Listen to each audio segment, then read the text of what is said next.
पास्तान इनकलाब का सऊदी अरब में अमरीकी फौजी अड्डे पर मिसाइल हमला, F-35 और F-16 लड़ाका तैयारों के तरबियती मराकज़ को निशाना बनाया।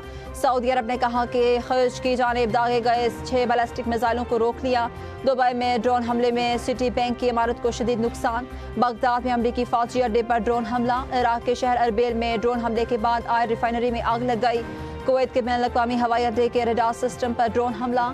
पाकिस्तान इनकलाब ने अमरीका की बड़ी कंपनियों को खित्ते से फौरी निकल जाने की वार्निंग।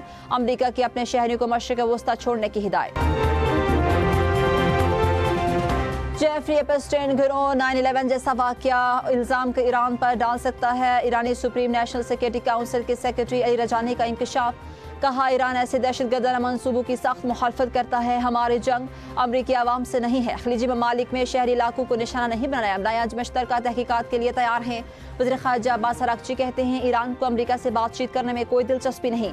हम मुस्तहकम और मजबूत हैं, सिर्फ अपने लोगों का दिफा कर रहे हैं। हम अमरीका से क्यों बात करें? जब हम बातचीत कर रहे थे तो अमरीका ने हम पर हमला कर दिया। अमरीका से बातचीत तजर्बा अच्छा नहीं रहा। आबने हरमज से गुजरने के लिए मुतादिद ममालिक ने हमसे राबता किया है।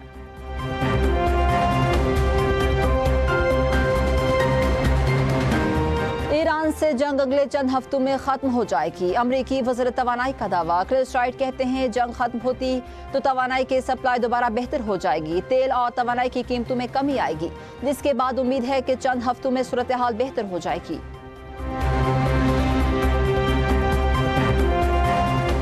वज़ीर आज़म की बहरी रास्ते वदार खलीजी ममालिक में अशय खरनोश की बरामद के लिए इक़दामात की हिदायत। खित्ते की बदलती सूरत हाल के पेश नज़र मुल्क में ग़िज़ाई सूरत हाल और वाफर अशिया की बरामदात पर जायज़ा इजलास में शहबाज शरीफ ने कहा, आलमी सप्लाई चेन्स मुतासर होने से खित्ते में पाकिस्तानी मसनूआत की बरामद में इस्तेदाद में इजाफा हुआ है। खलीजी ममालिक को दरकार अशय खरनोश की फ्राहमी और इनके ग़िज़ाई तहफ़्फ़ुज़ का ख्याल रखा जाए। पाकिस्तानी ग़िज़ाई ज़रूरियात को मुतासर किए बगैर वाफर मिक़दार में मौजूद अशय खरनोश की खलीजी ममालिक में बरामद के लिए जामे लाहे अमल तश्कील दिया जाए। वज़ीर आज़म की कमेटी तश्कील देने की हिदायत। कमेटी रोजाना की बुनियाद पर सूरत हाल का जायजा लेगी।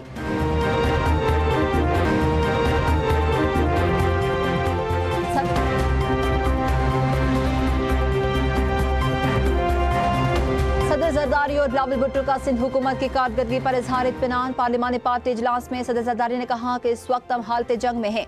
मुश्किल वक्त में मुत्तहिद रहना होगा। जितना मुमकिन हो सके आवाम को रिलीफ दिया जाए। बिलावल भुट्टो ने कहा, मौजूदा सूरत हाल में सियासतदानों को एक पेज पर होना चाहिए। हम आग लगाने वाले नहीं बल्कि आग बुझाने वालों में से हैं। सानहे का मुकाबला करने वालों पर तनकीद नाकाबिल फहम है। कराची में जल्द तरक्याती कामों का सिलसिला शुरू होगा। सिंध हुकूमत और कराची मेट्रोपॉलिटन कॉरपोरेशन प्रोपेगेंडे का जवाब अपनी कारकर्दगी से देगी। निहाल हाशमी का गवर्नर हाउस सिंध के ऑडिट का ऐलान। कहा, यूनिवर्सिटी कॉलेज और अदारों का ईद के बाद ऑडिट होगा। गवर्नर हाउस आवाम का घर है और यहाँ प्रेशर की जगह नहीं। यहाँ यूथ प्रोग्राम के तहत नौजवानों को रोजगार, तालीम और ट्रेनिंग के मौके मिलेंगे। नवाज शरीफ का फलसफा है, पहले पाकिस्तान फिर पार्टी। फेक न्यूज और प्रोपेगेंडे के फर्क को समझना बहुत जरूरी है। मेरी शोहरत का कोई ख्याल न करें। मुझे तनकीद करने वाले लोग अच्छे लगते हैं। मलिर के घर में रहता हूँ। पड़ोसी आज भी मेरे साथ हैं। Punjab climate leadership development internship programme का आगाज। तालबात के लिए 50% नशिस्तें मुख्तस। ऑनलाइन अप्लाई के लिए 29 मार्च की आखिरी तारीख मुकर्रर। इंटर्नीज को माहाना 60,000 रुपये वजीफा मिलेगा। 3 माह बाद हुकूमत पंजाब की जानिब से इंटर्नशिप सर्टिफिकेट दिया जाएगा। वज़ीर पंजाब मरियम नवाज कहती हैं, दिन रात मेहनत से लाहौर समेत पंजाब में आलूदगी का ग्राफ नीचे आ रहा है।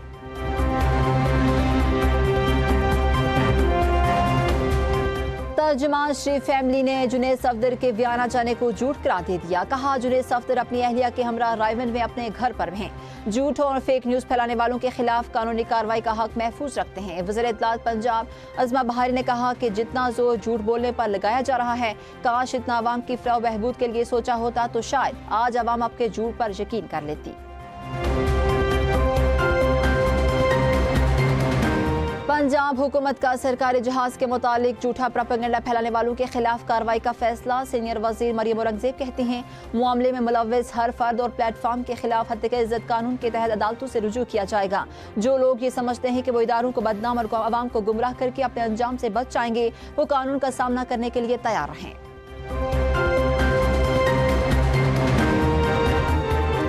खबर पख्तूनख्वा में कैशलेस पेमेंट इनिशिएटिव का आगाज, 100 से ज़ायद खिदमात डिजिटाइजेशन कर दी गई। बंदोबस्ती और जम अजला में 500 सरकारी स्कूलों की आउटसोर्सिंग मुकम्मल। सूबे में गवर्नेंस से मुतालिक वीडियो लिंक इजलास में वज़ीर सोहेल आफरीदी ने कहा, गुड गवर्नेंस रोड मैप के तहत सरकारी इदारों की कारकर्दगी को मौसर और जवाबदेह बना रहे हैं। आवाम को बर वक्त और मेयारी सहूलियात की फराहमी और इदारों की कारकर्दगी बेहतर बनाकर अवामी एतमाद बहाल किया जा रहा है। ईद उल फितर के मौका पर 20 और 21 मार्च को आम तातीलात का ऐलान। इतलाक 5 और 6 रोज़ा वर्किंग वीक वाले दफातर पर होगा। 22 मार्च को इतवार के बायस आम तातील, जबकि 23 मार्च को यौम पाकिस्तान की सरकारी छुट्टी होगी। वज़ीर आज़म की मंजूरी से काबीना डिवीजन ने बाज़ाब्ता नोटिफिकेशन जारी कर दिया।